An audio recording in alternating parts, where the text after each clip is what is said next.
Assalamualaikum warahmatullahi wabarakatuh. Halo semua, ketemu lagi dengan saya dosen kamu masih di English Lab kita. Dan ini sudah memasuki episode ke-19. Di episode kali ini kita akan membahas tentang 10 kata yang merepresentasikan tradisi kita di asrama UIN Syahada Padang Sidimpuan. Langsung saja kita mulai dari kata yang pertama, itu ada antri. Antri ini kalau dalam bahasa Inggris kita sebut dengan queue, artinya antrian gitu. Tapi kalau dia sedang mengantri jangan bilang he's queuing, enggak bisa gitu. Caranya adalah he's waiting in line. Waiting in line. Kata kerjanya waiting in line. Kata bendanya queue, antrian. Kemudian tradisi kita yang paling utama adalah belajar. Belajar kalau dalam bahasa Inggris kita sebut dengan study atau learn ya. Study itu kita pakai untuk menjelaskan fenomenanya secara umum gitu ya. Dia belajar dari SD sampai SMA misalnya. He studying from SD up until SMA gitu bilangnya. Nah, kalau misalnya belajarnya dalam konteks saat itu ya, terjadi dalam beberapa saat saja, misalnya 1 jam atau 2 jam, itu kita sebut dengan learning. Oh ya, he's learning to write. Ya kan, dia belajar untuk menulis dah. Tapi both learn and study itu artinya sama-sama belajar. Jadi silakan pakai sesuai dengan situasinya saja yang pas ya.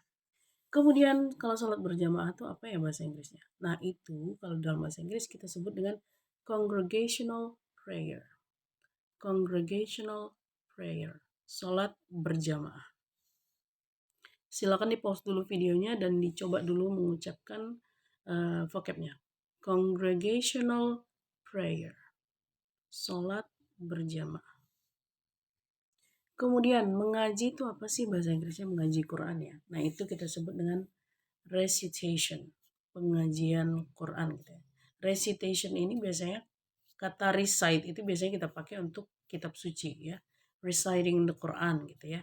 Tapi kalau mengaji kayak di majelis taklim itu bukan recite ya bahasa Inggrisnya. Itu ada lagi nanti kita akan bahas di topik selanjutnya. Tapi kalau untuk mengaji Quran ya, qiraah Quran itu sendiri kita sebut dengan reciting the Quran.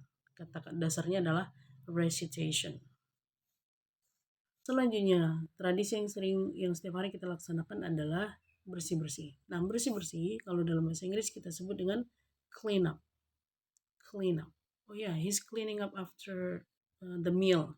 Dia bersih-bersih setelah selesai makan. Kata selanjutnya adalah diskusi. Ya, diskusi itu biasanya kita pakai untuk hal-hal yang sifatnya ilmiah gitu ya.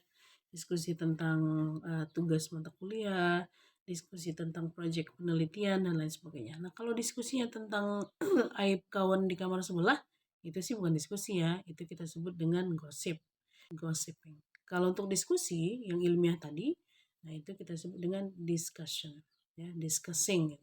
Oh, we're discussing about the latest project from our lecture. Kami sedang membicarakan tentang tugas terbaru dari dosen kami, misalnya. Nah, kata selanjutnya adalah menghafal. Nah, kalau menghafalnya ini untuk Quran, ini kita sebut dengan rote learning. Rote learning, menghafal ya. Nah, kalau untuk sesuatu yang misalnya kamu menghafal nomor bapak kamu atau nomor rekening kamu, nah itu kita sebut dengan memorizing. Ya, beda, memorizing. Kalau untuk tadi scripture ya, kitab suci, kita sebut dengan rote learning, ya kan? Kemudian kalau untuk hal-hal yang sifatnya umum, kita sebut dengan memorizing. Kalau untuk olahraga rutin yang kalian laksanakan setiap hari Minggu itu senam ya kan? Itu apa ya bahasa Inggrisnya? Itu kita sebut dengan exercise. Ya. Exercise ini bukan latihan ya, tapi olahraga. Exercise ini kalau dalam bahasa Inggris ada 2 artinya. Satu latihan, satu lagi olahraga. Jadi kata yang tepat untuk senam yang kalian laksanakan setiap hari Minggu itu adalah exercise. Kemudian tradisi kita yang juga tidak bisa kita underestimate adalah istirahat. Nah, wajib ya. Nggak mungkin juga kita belajar 24 jam tanpa ada istirahatnya. Nah, istirahat kita sebut dengan rest. Rest. Yeah, we have some resting time during the afternoon from 12 to 2 o'clock. Gitu misalnya kan. kami punya waktu istirahat di siang hari. Misalnya itu dari jam 12 sampai jam 2. Contoh saja. Kata yang terakhir adalah preparation. Nah, ini artinya persiapan. Persiapan untuk apa? Ya terserah. Persiapan untuk menghadoroh, persiapan untuk sholat, persiapan untuk sekolah. Pokoknya kegiatan untuk menyiapkan diri kalian tuh dalam menghadapi sebuah kegiatan itu kita sebut dengan preparation. Artinya persiapan. Oke, those are 10 words. Silahkan seperti biasa sampai jumpa di kolom komentar. Saya nggak sabar melihat siapa ini yang paling canggih di antara kalian yang bisa meramu vocab-vocab ini ke dalam kalimat masing-masing. Sampai jumpa. Assalamualaikum warahmatullahi wabarakatuh.